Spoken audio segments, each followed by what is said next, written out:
আজকে আমরা কথা বলবো আমার খুব খুব খুব পছন্দের একটা অ্যাড স্ট্র্যাটেজি নিয়ে, যেটাকে আমি নাম দিয়েছি ইনফরমেশন স্যান্ডউইচ স্ট্র্যাটেজি। আসলে কোনো নাম নাই এবং অনেকেই এখন এটা ব্যবহার করে এবং বিভিন্ন মানুষ বিভিন্ন নামে এটা ইউজ করে। আমি এটাকে বলি ইনফরমেশন স্যান্ডউইচ স্ট্র্যাটেজি বিকজ আমি ওভাবে এই জিনিসটাকে ইউজ করি।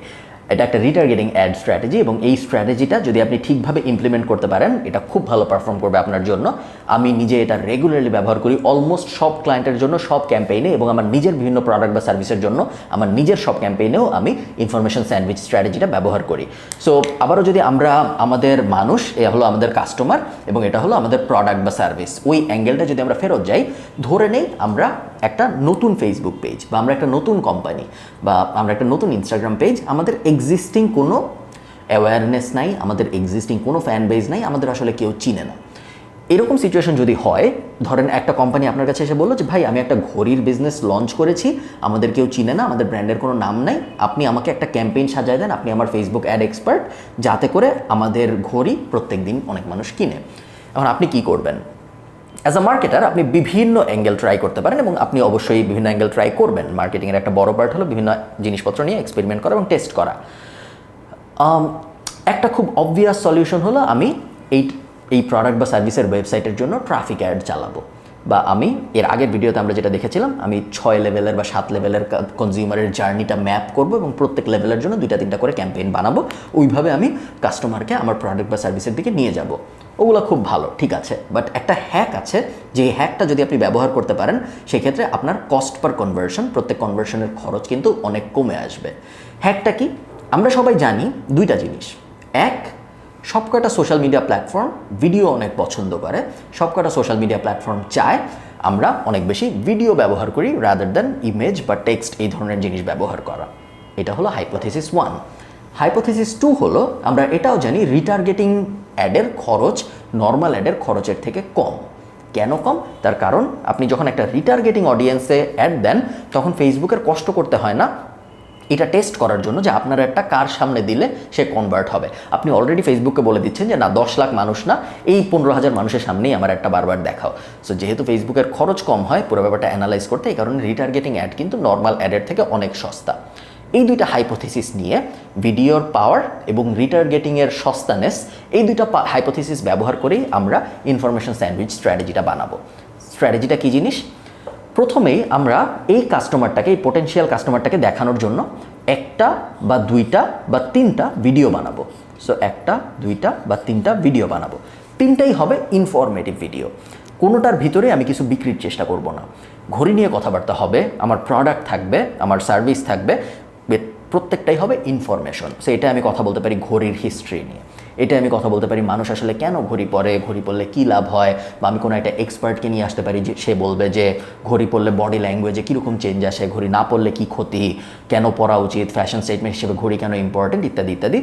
এটা আমি বলতে পারি যে মানুষের, যদি আপনি একজন ছেলে হন তাহলে আপনার কী কী 5টা আমি একটা ফ্যাশন ভিডিও বানাতে পারি। আপনার ভালো স্যুট লাগবে, আপনার অমুক লাগবে, তমুক লাগবে এবং আপনার ঘড়ি লাগবে, ওখানে আমি আমার ব্র্যান্ডটাকে প্রেজেন্ট করতে পারি। 3টা ইনফরমেশন ভিডিও আমি বানালাম, স্টেপ 1। স্টেপ 2 হলো, এখন আমি যেটা করবো, এটা ছিল আমার স্টেপ 1। স্টেপ 2 হলো এখন আমি এই 3টা ভিডিওকে এই কাস্টমারটাকে দেখানোর জন্য পুশ করব। সো আমি এই 3টা ভিডিওর এগেনস্টে ভিডিও অ্যাড চালাবো। সো আমি এখানে পি লিখছি, পি মানে হলো আমি এই কাস্টমারটাকে পুশ করব। এই 3টা ভিডিওর এগেনস্টে আমি ভিডিও অ্যাড চালাবো। ভিডিও অ্যাড ক্যাম্পেইন টাইপ হবে ভিডিও ভিউ, এবং আমি চাই এই কাস্টমারটা আমার এই 3টা ভিডিওর সাথে এনগেজ করুক, 3টা ভিডিও দেখুক, যত বেশি সম্ভব দেখা যায়, এবং আমি চাই এই 3টা ভিডিওর প্রত্যেকটা যেন মিনিমাম 10 লাখ মানুষ দেখে, এবং 10 লাখ মানুষ দেখা পর্যন্ত আমি স্টেপ 1 আর 2-র ভিতরেই থাকবো, আমি এর বাইরে যাব না। সো একটা ভিডিও 10 লাখ মানুষকে দেখাতে হয়তো আমার $50 থেকে $100 খরচ হবে। আমি ধরে নিচ্ছি 3টা ভিডিওর জন্য আমার $300 খরচ হচ্ছে, টোটাল 30 লাখ মানুষকে আমি আমার ভিডিওগুলো দেখাচ্ছি। এখন আমার স্টেপ 2 শেষ। স্টেপ 2 ছিল পুশ।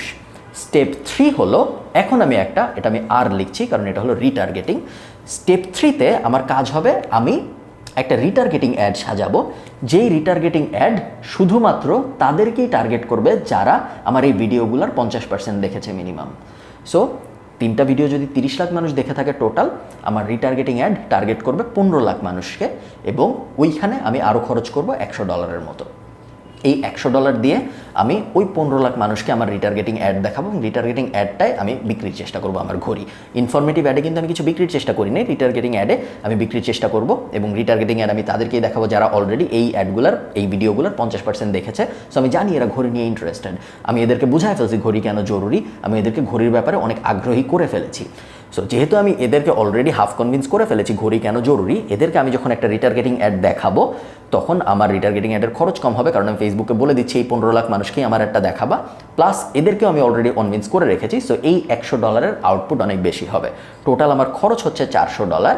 এই $400 খরচের মাধ্যমে আমি অনেক অনেক বেশি মানুষকে আমার ঘড়ি কেনানোতে কনভিন্স করতে পারবো, এটা না করে যদি আমি নর্মাল একটা এনগেজমেন্ট অ্যাড বা নর্মাল একটা ট্রাফিক অ্যাড চালাইতাম। যেহেতু এটা একটা 3 স্টেপ জিনিস এবং কাস্টমারকে আমি ফার্স্টে ইনফরমেশন দিচ্ছি, এরপর আমি কাস্টমারকে রিটার্গেটিং করে পুশ করতেছি বা পুশ করে আমি ইনফরমেশন পুশ করতেছি এবং তারপরে তাকে রিটার্গেটিং করতেছি। 3 স্টেপ, এই কারণে আমরা এটাকে বলি ইনফরমেশন স্যান্ডউইচ স্ট্র্যাটেজি। যেই স্ট্র্যাটেজিটার মূলে হলো ইনফরমেটিভ ভিডিও বানানো। বিকজ ইনফরমেটিভ ভিডিও যদি আমি বানাই, $300 তো আমি বললাম, বাট আপনার ভিডিও যদি ভালো হয় আপনি $100-এও 30 লাখ মানুষের কাছে পৌঁছে যেতে পারবেন, কারণ এই ভিডিওগুলো অনেক মানুষ শেয়ার করবে, এই ভিডিওগুলো অনেক মানুষ লাইক দিবে, কমেন্ট করবে, ভিডিওগুলো যদি ভালো হয়।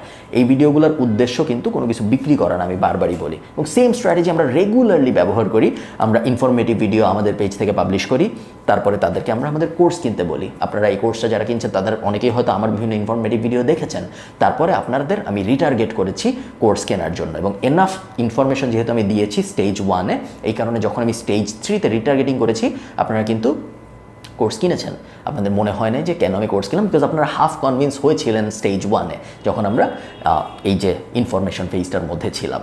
সো ইউজ করুন আমাদের এই ইনফরমেশন স্যান্ডউইচ স্ট্র্যাটেজিটা। আমার ধারণা আপনি যেই ক্যাম্পেইনই চালান, যেই কাস্টমারের জন্যই চালান, স্টেপ 1 হলো চিন্তা করা যে কীরকম ইনফরমেশন আমি দিতে পারি বা কীরকম ভ্যালু আমি দিতে পারি মানুষকে, যাতে করে তারা আমার প্রোডাক্ট বা সার্ভিসের ব্যাপারেও জানে, একই সাথে অনেক ইনফরমেশন পায়। তাদেরকে আমি হেল্প করতেছি অনেক ইনফরমেশন দিয়ে, এবং তারপরে আমি যখন তাদের উপরে একটা রিটার্গেটিং ভিডিও অ্যাড সাজাবো বা রিটার্গেটিং টেক্সট অ্যাড সাজাবো, তখন ওইটার কনভার্সন অনেক অনেক বেশি হবে। টোটাল এই ক্ষেত্রে আপনার $400 খরচ হচ্ছে, বাট এই ক্ষেত্রে আপনি আউটপুট পাবেন অনেক বেশি। আপনি যদি নর্মাল অ্যাড চালাতেন, বেশিরভাগ মার্কেটার যেটা করে যে সরাসরি এই হলো আমার কাস্টমার, এই হলো আমার প্রোডাক্ট, আমি সরাসরি কাস্টমারকে প্রোডাক্টের কাছে পাঠাইতে থাকি, মাঝখানে কিছু করব না। আমি যত বেশি কাস্টমারকে পারি ওয়েবসাইটে পটেনশিয়াল কাস্টমারকে পারি ওয়েবসাইটে পাঠাতে থাকি। ওটাও হয়তো কাজ করবে, আপনি 1 লাখ মানুষকে ঘড়ির ওয়েবসাইটে পাঠালে হয়তো 500 জন 1000 জন ঘড়ি কিনবে, বাট ওইটাই আপনার যে খরচ হবে তার থেকে এই স্ট্র্যাটেজিতে আপনার খরচ অনেক অনেক অনেক কম হবে এবং আপনার আরও বেশি লয়াল একটা অডিয়েন্স বিল্ড আপ হবে। এই স্ট্র্যাটেজি সবাই ইউজ করে না, এই স্ট্র্যাটেজি আমি রেগুলারলি ইউজ করি এবং আমি চাই আমার কোর্স যারা দেখেন আপনারাও এই স্ট্র্যাটেজিটা রেগুলারলি ব্যবহার করেন। ধন্যবাদ।